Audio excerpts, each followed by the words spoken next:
So if you're wondering why I order so many seeds, it's because I do have a greenhouse business. I grow starter plants. So we sell our starter plants online. We also go to the Minneapolis Farmers Market and sell our stuff there. I sell all kinds of vegetables. Do peppers, tomatoes. Occasionally I'll do flowers. This year I'm introducing more bee butterfly friendly flowers to the plants. So we usually get our seeds about this time of the year and start planning for our growing season. And so here are some of the different ones that I have. I grow a lot of different varieties of heirloom tomatoes. There are probably over 200 varieties of heirloom tomatoes. And then also peppers. We grow peppers for picking and to sell vegetables in the summertime. So I usually order about twice as much of those seeds because I do sell some and then I grow some. Some of these seeds are like, I don't grow very many, but then I have like the kale that is very popular and I grow a lot of those. Hungarian wax is also very popular. It grows really well out in our fields. I don't do the melons, but I sell that as a plant. Eggplants are very popular again this year.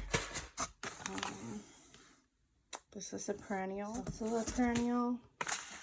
Got some foxglove, a new variety of cabbage that Harris introduced. This is my favorite cucumber. It's a burpless cucumber. It grows really, really well. High production. Heirloom tomato. Flamingo is a gypsy type of a pepper. It's got like an ivory color to it. Also very popular in the European community. They love to buy it in bulk, like half bushels, at the farmers market, and they stuff it and they freeze it for the winter. So this is also a very popular one that we grow out in the field. Star tomatoes, mountain fresh. Mucho Nacho is a very prolific pepper. I love this one. It never fails. Even with the worst season that you might have for growing peppers, it always comes through. And I definitely would make this a must-have. We grow big beef in our starter plants as well as in our high tunnel. The high tunnel is a covered greenhouse that isn't heated, so you can use it during the season, but it's not heated, so you would have to supplement the heat if you plant it earlier than before the weather gets better. And then it also extends your season, so you can have peppers or tomatoes or anything you grow in there go out a little bit farther out past the season. So if you have tomatoes in there, you could start as early as March, have it grown in there, and then having it last until well after October. More herbs, eggplant, cabbage, tomatoes. This is a new variety of tomato that I'm growing. It's called Tropical Sunset. It's a cherry tomato. So I made a mistake with growing these last year. It took about 8 weeks before I was able to get it out to the market. So it takes a super long time to germinate. Once you germinate, then it's about another 6 weeks before you can get it out in a size where you can sell it. So it took a super long time. Another perennial.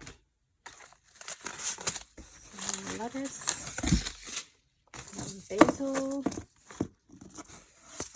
tomatoes,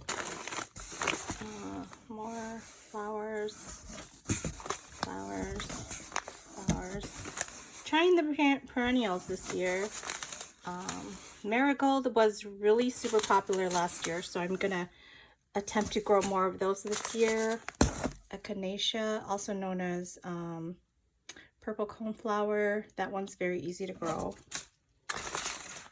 Oh, zinnias, very popular at the farmer's market.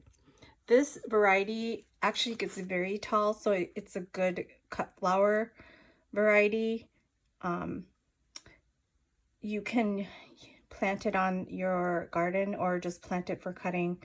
I have a lot of growers on my farm that plant zinnias for cut flowers, and they grow this variety. Lavender. I don't know what I'm doing with all these lavenders this year. Delphinium. Perennials. Perennials. Perennials. Oh, broccoli. Okay, more flowers. Lettuce. Flowers. Peppers. Flowers. So this serrano pepper is worth the money. It's super prolific. You will get like probably 200 or more peppers off of one plant, and it grows continuously. Last season I grew this and I couldn't even pick it all because there were just so many. Never made it to the end of the row. I just went right back to the beginning because there was just so many that I just couldn't get to it. So I highly recommend this variety. There were no diseases that affected this plant at all. Okay. More flowers, cabbage, and green bean. And lastly, some more squash and tomatoes. Okay, so I'm really looking forward to this variety of basil. It's supposed to be mildew resistant, downy mildew resistant, and that is the biggest problem we have growing basil in the fields here in Minneapolis, St. Paul area.